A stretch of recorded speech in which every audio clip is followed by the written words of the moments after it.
중국의 해킹 능력이 상상을 초월하고 있습니다. 해킹을 통해 이뤄낸 업적으로 큰 포부를 밝혔는데요. 어떤 내용인지 알아보았습니다. 사이버 범죄자가 대문을 박차고 소란스럽게 들어오지 않는다면 100% 확실하게 공격자를 증명하는 것이 매우 어렵다고 합니다. 하지만 최근 크라우드 스트라이크가 오랜 기간 동안 중국을 추적한 내용으로 발표한 것은 충격적이었습니다. 14일 크라우드 스트라이커가 발표한 내용에 따르면 중국이 자체적으로 개발하여 상용화를 준비하고 있는 C919 항공기엔 중국의 기술이 아닌 전 세계 비행기 제조사들의 설계 요소들과 지적 재산이 집약되어 있다고 발표했습니다. 크라우드 스트라이크가 이처럼 비난을 퍼붓는 이유는 자체적으로 누적한 정보들이 있어서인데요. 중국 정부가 지원하는 해킹그룹 터빈 판다를 꾸준히 추적한 결과 2010년부터 2015년 사이 사이버 침투를 수행하여 다양한 항공 기술을 탈취한 것으로 보인다고 발표했습니다.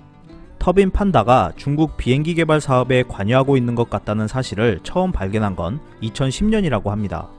미국 사법부가 공개한 문서에 따르면 터빈 판다가 LA 가스터빈 제조사 캡스톤 터빈에 사이버 공격을 감행했다는 내용이 확인되었는데, 이는 중국 정부가 C919 계획을 발표한 직후였다고 합니다. 이후에도 프랑스 항공사인 사프랑을 공격했고, 이외의 다양한 비행기 제조사들과 함께 파트너사들인 하나웰, 아메텍 등도 공격을 감행했다고 합니다. 크라우드 스트라이크는 중국이 터빈 판다 덕분에 경쟁사의 절반 비용으로 비행기를 제조할 수 있었다 말하고 있는데요. 중국의 전략은 수년간 설계 결함으로 지연되었던 것을 해결해 주었고, 동시에 개발 시간을 극적으로 감소시켜 주었다고 합니다. 중국은 급격히 증가하고 있는 항공시장에서 보잉사와 에어버스 항공 제조사들보다 저렴한 반값 비행기를 국내외에 공급하고 2036년까지 10억 명 이상의 승객을 수용할 계획인 것으로 알려졌습니다.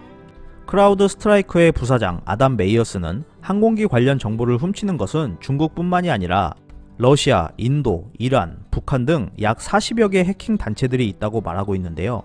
사이버 작전과 정보 요원들을 통해 치밀한 해킹이 이루어지고 있는 상태여서 이 때문에 외교 마찰이 예상되고 있다고 말하고 있습니다.